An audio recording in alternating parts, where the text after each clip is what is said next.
जय हिंद दोस्तों, नमस्कार। दोस्तों, आज के इस वीडियो में मैं कुछ खास टॉपिक पर आपके साथ बात करने के लिए आया हूं। यह टॉपिक बहुत ही महत्वपूर्ण टॉपिक है। दोस्तों, आपको पता होगा कि झारखंड में शिक्षक बनने के लिए आपको एक एग्जाम पास करना होता है, जिसे हम लोग जेटेट कहते हैं, झारखंड टीचर एलिजिबिलिटी टेस्ट।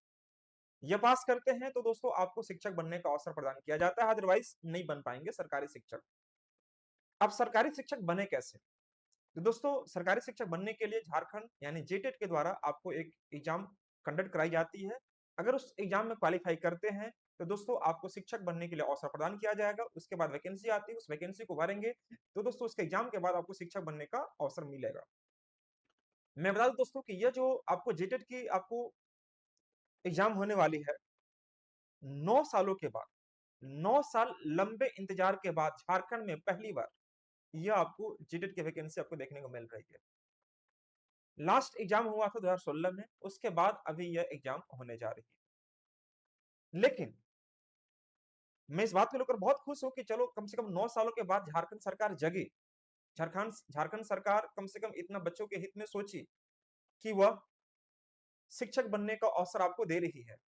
भाई, यह बहुत खुशी की बात है। मैं इसको तहे दिल से स्वागत करता हूं। झारखंड सरकार यानी हेमंत सरकार को मैं नम्र निवेदन के साथ यह तहे दिल से शुक्रिया अदा करना चाहता हूं कि आपने ऐसा कम से कम सोचा।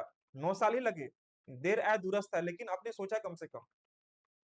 लेकिन एक बहुत गंभीर मुद्दा है क्षेत्रीय भाषा को लेकर, जो अभी फिलहाल में क्षेत्रीय भाषा को लेकर कई बच्चे जो हैं धारणा प्रदर्शन कर रहे हैं उसके विरोध में। क्या ऐसा कारण है? किस कारण से, क्या कारण से लोग आज प्रदर्शन कर रहे हैं? क्या ऐसा मुद्दा हो सकता है जिसकी वजह से बच्चों को पढ़ना भी है, उनको सड़क पर धरना भी देना है और उनके साथ साथ दौड़ धूप भी करना है आपको? ये आखिर क्या हो गया प्रोसेस? कोई भी ऐसा एग्जाम जो बिना कोर्ट कचहरी का आज तक कंडक्ट नहीं हो पाया। तो दोस्तों, खासकर आज मैं इस वीडियो में जानूंगा कि क्या ऐसी एक मुद्दा है जो अभी फिलहाल झारखंड में कुछ जिलों में यह बहुत ही अलग दिशा में जा रहा है। दोस्तों, यह है आपका मुद्दा क्षेत्रीय भाषा का। क्षेत्रीय भाषा क्या होता है आप सबको पता होगा। नागपुरी हो गया, खोटा हो गया, है ना, मगही हो गया, संथाली हो गया, ये सब क्षेत्रीय भाषा में आता है। मैं आपसे बात करने आया हूं दोस्तों इसी क्षेत्रीय भाषा के बारे में। आप सबको पता होगा कि हमारा झारखंड सरकार यानी हमारा झारखंड जो है दोस्तों, झारखंड से सटे हुए जो राज्य हैं, बिहार हो गया, बंगाल हो गया, पश्चिम बंगाल हो गया, उड़ीसा हो गया, छत्तीसगढ़ हो गया और कुछ यूपी का पार्ट झारखंड से टच करता है। ये सबको पता होगा। अब आप ये जानते होंगे दोस्तों कि झारखंड में बंगाल से हमारा राज्य टच करता है, उसकी सीमा। तो बांग्ला भाषा को अपने नियमावली में झारखंड सरकार ने शामिल कर लिया। चलो, बहुत खुशी की बात है, झारखंड सरकार ने बांग्ला भाषा को अपने नियमावली में शामिल कर लिया है। ये बहुत अच्छी बात है। दूसरी बात, हमारा राज्य जो है दोस्तों उड़ीसा से भी संपर्क करती है, उसको सीमा साझा करती है। उसका भी भाषा यानी उड़िया भाषा भी हमारी क्षेत्रीय भाषा में शामिल हो चुका है नियमावली। ठीक है। लेकिन बात आती है जब गढ़वा, पलामू और लातेहार के बच्चों के साथ। गढ़वा, पलामू और लातेहार एक ऐसा जिला है दोस्तों, गढ़वा, जो गढ़वा आपको बिहार से भी टच करता है, यूपी से भी टच करता है और छत्तीसगढ़ से भी टच करता है। ठीक है दोस्तों। अब वहां के बच्चों का, वहां पर जो भाषा चलती है वह मगही है, अंगिका है, वो छुरी है, ये भाषा चलती है। लेकिन इन क्षेत्रीय भाषा को दरकिनार करते हुए, अवॉइड करते हुए, नेग्लेक्ट करते हुए झारखंड सरकार ने वहां पर एक ऐसी भाषा थोप दी है जिसका वहां पर नामो निशान नहीं है दोस्तों, जिसको हम लोग वहां पर न बोलते हैं, नहीं लिखते हैं, नहीं जानते हैं और नहीं कभी यूज करते हैं। वह है आपका नागपुरी। नागपुरी भाषा हम लोग नहीं किताब पढ़े हैं, नहीं उसके बारे में हम लोग वहां पर कुछ सीखे हैं, नहीं पढ़ाया गया है। लेकिन आज जब एग्जाम अगर आपको देना है दोस्तों, तो भाई नागपुरी पढ़ना पड़ेगा। जो कि वहां की एक्चुअल भाषा अगर हम बात करें तो वहां पर पलंगुआ भाषा चलती है।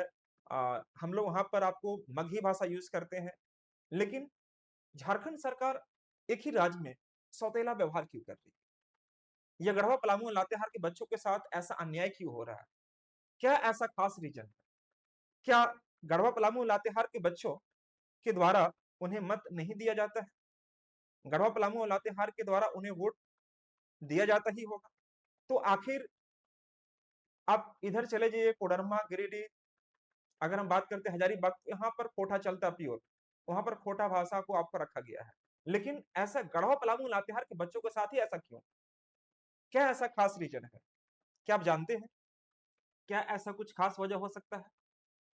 दोस्तों एक्चुअल में झारखंड सरकार ये चाहती ही नहीं है। झारखंड सरकार यह चाहती ही नहीं है कि गढ़वा पलामू और लातेहार के बच्चों का सिलेक्शन, यह टीचर की वैकेंसी जो निकलेगी उसमें हो।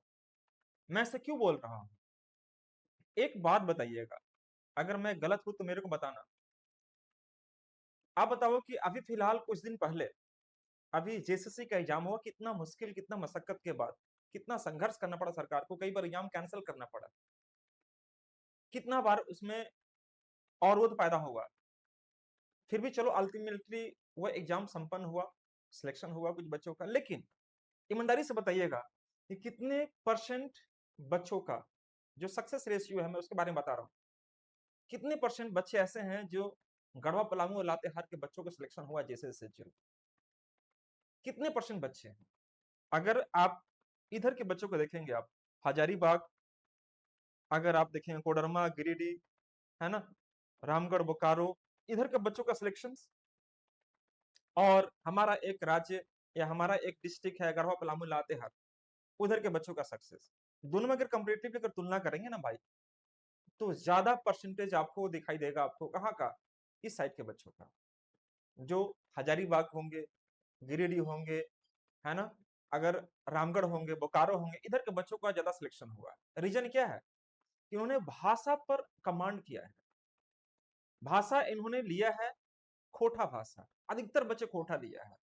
अब देखो एक बच्चा, इन लोग खोटा इसलिए लिया क्योंकि उधर खोटा भाषा का प्रचलन है, खोटा भाषा बोलता है, खोटा भाषा पढ़ता है, लिखता है। और एक बच्चा जो है खोटा भाषा में वो 90 प्लस स्कोर कर रहा है, 95, 96, 98 स्कोर कर रहा है। और एक बच्चा हमारे गढ़वा पलामू लातेहार के बच्चे, या तो वे नागपुरी लिए होंगे या तो हिंदी चूज करते, बहुत मुश्किल से वो हिंदी चूज करते। बताओ आप ईमानदारी से कि हिंदी में आप कितना परसेंट क्वेश्चन ठीक कर सकते हो? क्या आपकी तुलना उनसे हो सकती है? आप हिंदी में खूब से 50, 60, 70 ला सकते हो, बहुत एक्स्ट्रा ऑर्डिनरी स्टूडेंट हो तो 50, 60, 70 मैक्सिमम होता है हिंदी में, हिंदी साहित्य के लिए। लेकिन बताओ खोटा सीधे 90 प्लस स्कोर कर रहा, 95, 96, 98, मैंने कई सारे बच्चों को देखा है। कितने सारे बच्चे ऐसे हैं? क्या आपकी तुलना उनसे हो सकती है? क्या आप उनके रेंज में हैं? क्या उनकी आप धारा में हैं? नहीं है ना। आपको उस धारा से अलग कर दिया गया है। जिस धारा में उनका सिलेक्शन हो रहा है उस धारा में आप हो ही नहीं। रीजन क्या है? पेपर टू लैंग्वेज बहुत बहुत इंपॉर्टेंट होता है आपको एक मेरिट लिस्ट में लाने के लिए। आप एग्जाम पास कर जाएंगे, लेकिन आपको मेरिट में आने के लिए उतना कटअप निकालना, कटअप को क्वालिफाई करना बहुत जरूरी होता है। और उनका तुलना, एक हिंदी वाले बच्चों का तुलना एक नागपुरी वाले बच्चों का तुलना, नागपुरी उस जगह बोला जा रहा है, उस जगह थोपा जा रहा है जहां के बच्चे नागपुरी पढ़ते नहीं है, नहीं बोलते हैं, वो बेचारा मजबूरी में चीजों को रट रहे हैं कि चलो मुझे एग्जाम क्वालिफाई करना है। और एक जगह वहां पर है जहां पर शुरू से ही खोटा भाषा का इस्तेमाल किया जा रहा है। तो दोस्तों ऑब्वियसली खोटा भाषा वाले बच्चे अपना स्कोर तो अच्छा करेंगे ही करेंगे। तो मैं बस कॉम्परेटिवली झारखंड सरकार से यही निवेदन करता हूं कि जिस प्रकार से आपने हजारीबाग, कोडरमा, गिरिडीह, देवघर की तरफ के बच्चों को आपने खोटा भाषा का अलॉटमेंट किया है, अलॉट किया है, उसी प्रकार से हमारा गढ़वा पलामू लातेहार के बच्चों के लिए भी हमारा जो भाषा है, मगही भाषा है, अंगिका है, भोजपुरी है, इस पर आपको विचार करना चाहिए। मैं नहीं कह रहा हूं कि आपको इस पर करना चाहिए, मैं आपको कह रहा हूं कि आपको विचार करनी चाहिए। आप इस पर सोचिए, और जो आपको उचित डिसीजन हो उसको उचित डिसीजन के साथ में आप आगे बढ़िए। क्योंकि हमारे साथ अन्याय हो रहा है, हम उनके मुख्य धारा में है ही नहीं। जिस सिलेक्शन की धारा है, जो सिलेक्शन की धारा में, उस सिलेक्शन की धारा में हम लोग हो ही नहीं। रीजन क्या है? हमारी क्षेत्रीय भाषा। क्षेत्रीय भाषा एक ऐसा ज्वलंत मुद्दा अभी उत्पन्न हो गया है मेरे सारे झारखंड सरकार के द्वारा, या हम कह सकते हैं गढ़वा पलामू लातेहार में, कि यह बहुत ही एक अलग रूप लेने वाला है। उससे पहले मैं झारखंड सरकार से यह निवेदन करता हूं हाथ जोड़ के कि आप हमारे बातों पर, हमारे सभी छात्रों के बातों पर विचार करें और हमें भी शिक्षक बनने का अवसर प्रदान करें, क्योंकि हम सब भी आपके ऋणी हैं, हम सब भी आपसे उम्मीद करते हैं और हम लोग का जो उम्मीद है वह आप ही हैं। बोला जाता है कि हेमंत है तो हिम्मत है। तो मेरे प्यारे साथियों, मैं झारखंड सरकार के पास आप सभी के लिए एक छोटा-सा रिक्वेस्ट मैं करना चाहूँगा कि आप कम से कम हम लोग के हित में सोचिए। गढ़वा पलामू लातेहार के बच्चों के लिए जो हमारी भाषा है, उसे न छीना जाए। हमारी जो भाषा है, हमें दी जाए, ताकि हमारे यहाँ के बच्चे भी अच्छा स्कोर कर पाएँ, अच्छा नंबर ला पाएँ और वह मेरिट लिस्ट में अपना नाम दर्ज करा पाएँ। ठीक है साथियों? अब मैं चाहता हूँ कि आप हमारी बातों से कितना एग्री करते हैं। अगर आपको ये बात समझ में आई हो, मैं क्या बोल रहा हूँ, तो आप प्लीज़ इस वीडियो को ज़्यादा से ज़्यादा शेयर करें, ताकि लोगों में यह जो मुद्दा है, ये जो समस्या है, लोगों को समझ में आए। मैं आपको बस इतनी सी बात बताना चाहूँगा जाते-जाते कि मेरे भाई देखो, झारखंड सरकार है, आपको नौकरी लेना है, आप जगना पड़ेगा आपको। भाई आजकल सिर्फ बैठे रहने से कुछ नहीं होगा, है ना? प्रसाद लेने के लिए भी लाइन लगना पड़ता है। ये प्रसाद नहीं बँट रहा, नौकरी लेना है, आपको छीन के लेना पड़ेगा, लड़ना पड़ेगा। प्रसाद भी अगर लेने जाइएगा मंदिर में तो लंबा लाइन लगना पड़ेगा, लंबा लाइन। भाई प्रसाद नहीं है आपको कि मिल जाएगा अपने जहाँ रहिएगा वहाँ पर। आपको छीन के लेना पड़ेगा, आपको मेहनत करना पड़ेगा, आपको इस अपने हक के लिए आपको आगे आना पड़ेगा। और यह हक की लड़ाई है, ये आपकी भाषा का बात है, अधिकार है ये आपका। अपनी भाषा को छीनने मत दो किसी को, इसको जकड़ के रखो, क्योंकि यह हमारी भाषा है। हमारी भाषा ही हमारी पहचान है। तो मैं आप सभी से निवेदन करता हूँ कि जिस प्रकार से आप मेहनत करते हैं, दिन-रात मेहनत कर रहे हैं, संघर्ष कर रहे हैं, तकलीफ झेल रहे हैं, लेकिन झारखंड सरकार इस पर हमें गौर नहीं फरमा रही है। तो हम लोग का कर्तव्य बनता है कि झारखंड सरकार को आँखों में, कानों में ये बात को पहुँचाया जाए, ताकि उसे समझ में आए कि हमारे एक्चुअल प्रॉब्लम कहाँ पर है, क्या है। जैसे कभी-कभी आपको ऐसा भूल होता होगा कि मैंने मोबाइल को चार्ज में लगा दिया, मोबाइल को चार्ज में लगा दिया और मैं बाहर में घूम रहा हूँ कि चलो मेरा मोबाइल चार्ज हो रहा है। पता चलता है कि मेरा मोबाइल चार्ज हो गया होगा, तब तक मैं आके देखता हूँ तो मुझे मालूम चलता है कि यार मैंने तो स्विच ऑन ही नहीं किया था। तो भाई मोबाइल को चार्ज में लगाना बड़ी बात नहीं है।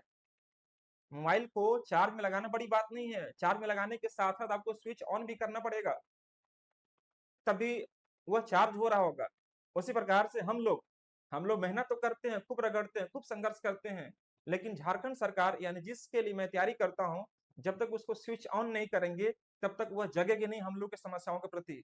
तो मैं आप लोगों से एक छोटा-सा नम्र निवेदन फिर से करना चाहता हूँ साथियों, कि आप जगें, अपने हक के लिए आगे बढ़ें, लड़ें और इस झारखंड सरकार यानी जेटेट एग्जाम के प्रति जो आपकी संघर्ष है, उसे आप झारखंड सरकार के लिए अवगत कराएँ, मेहनत करें और कोशिश करें कि हम इसमें हमारी भाषा कैसे शामिल हो नियमावली में। धन्यवाद दोस्तों, धन्यवाद। थैंक यू सो मच यहाँ तक इस वीडियो को देखने के लिए। बहुत-बहुत धन्यवाद।